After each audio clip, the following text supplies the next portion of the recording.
দেশের শীর্ষ পত্রিকাগুলোর আজকের শিরোনাম। প্রতিদিনের বাংলাদেশ। তীব্র শীতে আক্রান্ত মানুষ এবং শস্য। নির্বাচনে উচ্চ পর্যায়ের পর্যবেক্ষক দল পাঠাবে ইইউ। এবার স্বেচ্ছাসেবক দল নেতাকে গুলি করে হত্যা। মার্কিন ভিসা বন্ড তালিকায় এলো বাংলাদেশের নামও। তারেক রহমানের উত্তরাঞ্চল সফর ঘিরে নিরাপত্তা বলয়। প্রথম আলো। ভিসা, প্রবাসী আয় ও ভ্রমণে কড়াকড়ি যুক্তরাষ্ট্রের। কাগজেই বাড়ে লক্ষ্যমাত্রা, বাস্তবে বাড়ে না। মর্যাদার বিনিময়ে বিশ্বকাপ খেলবে না বাংলাদেশ। যুক্তরাষ্ট্রকে 5 কোটি ব্যারেল তেল দেবে ভেনেজুয়েলা। যুগান্তর। জকসুতে প্রথম নির্বাচনেই বাজিমাত। ভিপিজিএস সহ 16 পদে শিবিরের জয়। যুক্তরাষ্ট্রের ভিসা বন্ড তালিকায় বাংলাদেশ।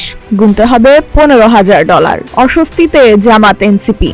সবাই ছুটছে একদিকে। কালের কণ্ঠ। গুলি করে স্বেচ্ছাসেবক দল নেতাকে হত্যা। জকসুর নেতৃত্বে ছাত্র শিবির। ভিপি, জিএস, এজিএস সহ 21 পদের 18টিতে জয়ী সংগঠনটি। ভারতে খেলতে না যাওয়ার সিদ্ধান্তে অনড় বাংলাদেশ।